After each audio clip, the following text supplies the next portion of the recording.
ఏపీలో ఎన్నికలు దగ్గర పడుతున్న కొద్దీ రాజకీయ నేతల మధ్య మాటల యుద్ధం ముదురుతుంది. ఇప్పటికే కాంగ్రెస్ పార్టీలో వైఎస్ షర్మిల చేరిక తర్వాత వైసీపీ నేతల్ని వరుసగా టార్గెట్ చేస్తుండటంతో అధికార పార్టీ కూడా అంతే ధీటుగా బదులిస్తుంది. ఇందులో ముఖ్యంగా మంత్రి ఆర్కే రోజాకు వైఎస్ షర్మిలకు మధ్య కూడా మాటల యుద్ధం జరుగుతుంది. ఈ క్రమంలో తాజాగా మరోసారి వైఎస్ షర్మిలపై మంత్రి రోజా రెచ్చిపోయారు. వైఎస్ షర్మిల కాంగ్రెస్ లో చేరికపై మంత్రి ఆర్కే రోజా మరోసారి మండిపడ్డారు. షర్మిల ఇప్పుడు ఏ పార్టీలో ఉందో అందరూ గమనించాలని రోజా కోరారు. జగన్ ను జైలు పాలు చేసిన పార్టీతో షర్మిల చేతులు కలపడం ఏంటని రోజా ప్రశ్నించారు. తద్వారా ఏపీకి అన్యాయం చేస్తుందన్నారు.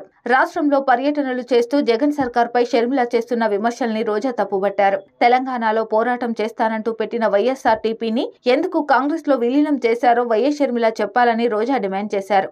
ఏపీలో ఏ లబ్ధి పొందడానికి కాంగ్రెస్ తరపున ప్రచారం చేస్తున్నారో ఆమె చెప్పాలన్నారు. తండ్రి వైఎస్ఆర్ బతికుంటే ఇప్పుడు కాంగ్రెస్ మీద ఉమ్మేసేవాళ్లన్నారు. అటువంటి పార్టీలోకి ఏ మొహం పెట్టుకుని చేరారో షర్మిల సమాధానం చెప్పాలని మంత్రి ఆర్కే రోజా కోరారు. మరోవైపు తెలంగాణలో కాంగ్రెస్ ప్రభుత్వమే ఉంది కాబట్టి అక్కడి నుంచి ఏపీకి రావాల్సిన 6,000 కోట్లు ఇప్పించాలని వైఎస్ షర్మిలను రోజా డిమాండ్ చేశారు. అలాగే ఉమ్మడి ఏపీ నుంచి రావాల్సిన 1,80,000 కోట్ల ఆస్తులు కూడా రాబట్టాలని కోరారు.